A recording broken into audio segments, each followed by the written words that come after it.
Alright, it took me a long time to get a parking space here, and I actually ended up parking illegally to walk over here. But that really cool, very distinctive apartment building you see right there. It looks like a castle complete with drawbridge. Was the last home of the actor Jonathan Brandis.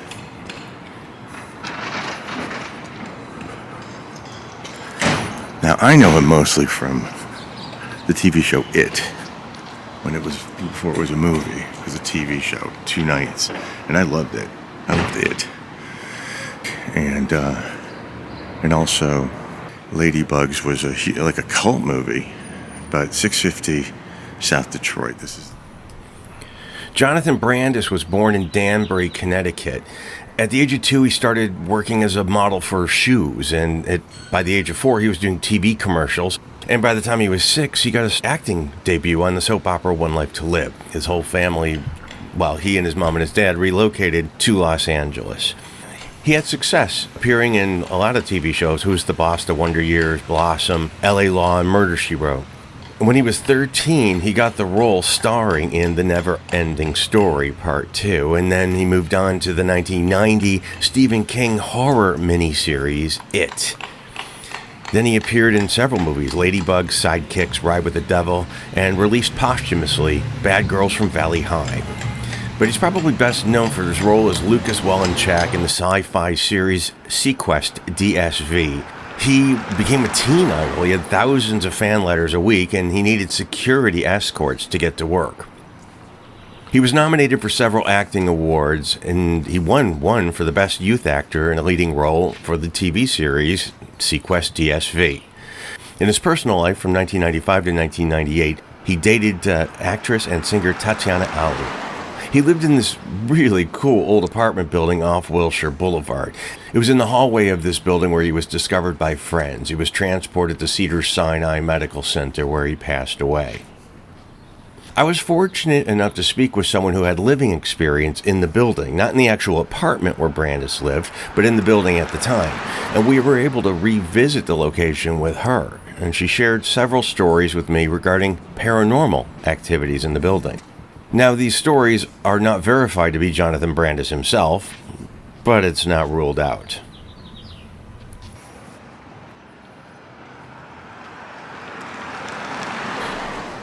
Now, this video is about the paranormal activity. This is not about Jonathan Brandis' actual death. If you go to the link below this, findadeath.com, you'll see the details regarding Jonathan Brandis' demise. I choose to spare you the story at this point, and you can do a little research after this video. This is about the paranormal activity in the building.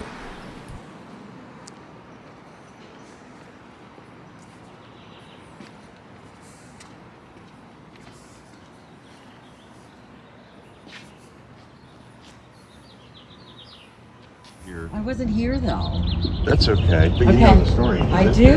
So you were living on the second floor in the back? I was at the time I was in the back apartment, and he would always walk past my apartment up to the second floor. He lived on, I think it's second or third.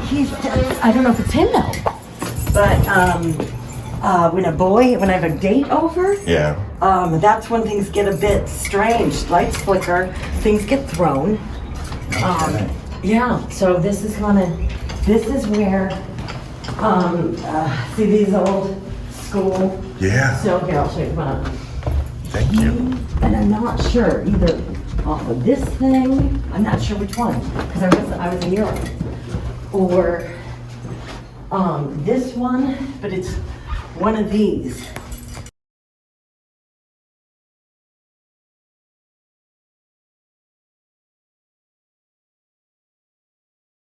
No kidding. And I think maybe here. So a staircase then one of these. Yes, and it's either he did there or this one. In the kitchen, sometimes from the top of my refrigerator, I've got like my cooking tools. Yeah. Those get thrown across the room, like into the corner of the ceiling. That's terrible. They don't fall onto the ground, they go across. I had a heart mirror. And they didn't break the mirror, but they broke the base that held it in half. We heard it, and a lot of times in that corner, that's where I get my hair done. There will be things knocked off the table at least once a month. That's crazy. And then my office, we were in there one night and there was a box and it was empty and it was being pushed and we all watched it. Just being pushed. That's bananas. I know. This is nothing. And now sometimes the lights will flicker and it's like I get so used to it.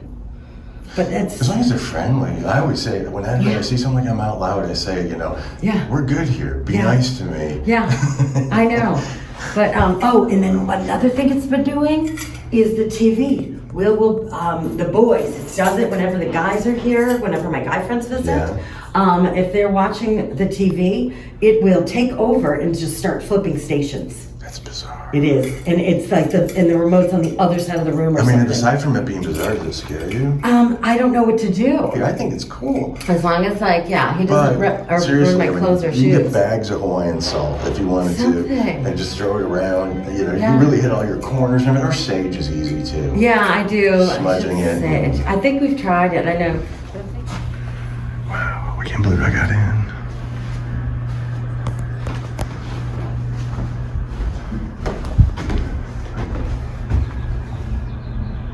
So one of these.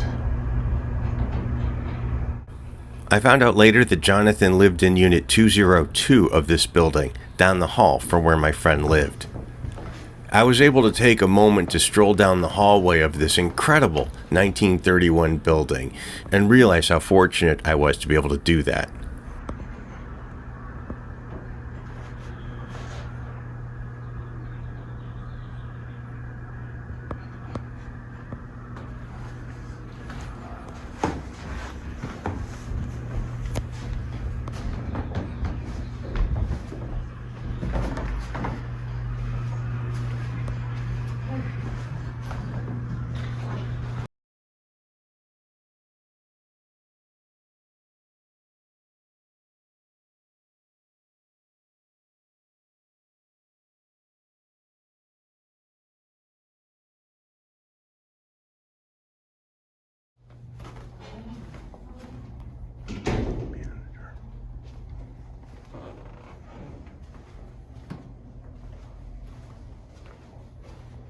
I want to thank the people who are sponsoring my page by the PayPal or the Patreon link below. If you subscribe to my Patreon page, there is bonus material and videos get released a little earlier. But specifically, I want to thank James Riker, Fan, Harry Martin, the real estate legend, Ann Meyer, Roger Mills, Terry Dawson, J82, Paul Hogue, and Steve Valley. Your support is very, very much appreciated.